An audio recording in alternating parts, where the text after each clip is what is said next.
We are not involved. Why are you paranoid?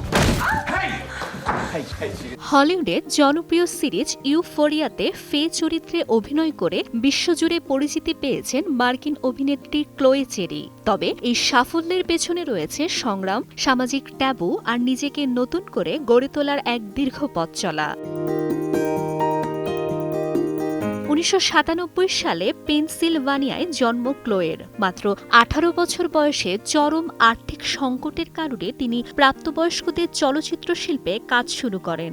অল্প সময়ই আর্থিক স্বাবলম্বিতা পেলেও সামাজিক সমালোচনা, কটূক্তি এবং আত্মপরিচয়ের সংকট তাকে প্রতিনিয়ত তাড়া করে বেড়ায়। তবে তার স্বপ্ন ছিল মূলধারার অভিনয়ে নিজের জায়গা করে নেয়া। 2022 সালে সেই স্বপ্নের মোড় ঘুরে যায়। ইউফোরিয়ার নির্মাতা স্যাম লেভিনসন সামাজিক যোগাযোগ মাধ্যমে ক্লোয়ের ভিডিও দেখে তাকে অডিশনের সুযোগ দেন। সফল অডিশনের পর সিরিজের দ্বিতীয় মৌসুমে ফে চরিত্রে অভিনয় করে দর্শক ও সমালোচকদের প্রশংসা কুড়ান তিনি। মূলধারার অভিনেত্রী হওয়ার পরও নিজের অতীতকে কখনো লুকাননি ক্লোয়ে, বরং তিনি মনে করেন অতীতের অভিজ্ঞতাই তাকে আরও শক্তিশালী করেছে। তার মতে একজন শিল্পীকে বিচার করা উচিত তার বর্তমান কাজ ও যোগ্যতা দিয়ে, অতীত দিয়ে নয়। জনপ্রিয়তার সঙ্গে আসে নতুন চ্যালেঞ্জও। ইউফোরিয়া মুক্তির পর চেহারা নিয়ে তীব্র বডি শেমিংয়ের শিকার হন ক্লোয়ে। খোলামেলাভাবে তিনি জানিয়েছেন এসব সমালোচনা তার মানসিক স্বাস্থ্যে প্রভাব ফেলেছিল।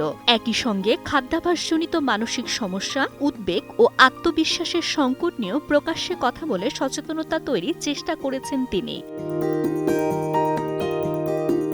অভিনয়ের পাশাপাশি ফ্যাশন জগতেও নিয়মিত মুখ ক্লোয়ে চেরি। সম্প্রতি তিনি ঘোষণা করেছেন তার আত্মজীবনী সামওয়্যার ডার্ক অ্যান্ড হট প্রকাশের। বইটিতে উঠে আসবে শৈশব, প্রাপ্তবয়স্কদের চলচ্চিত্র জগতের অভিজ্ঞতা, হলিউডে প্রবেশের সংগ্রাম, মানসিক স্বাস্থ্য, আসক্তি এবং নতুন জীবন গড়ে তোলার গল্প। ফাতেমাতুজ জোহরা, সময় সংবাদ, ঢাকা।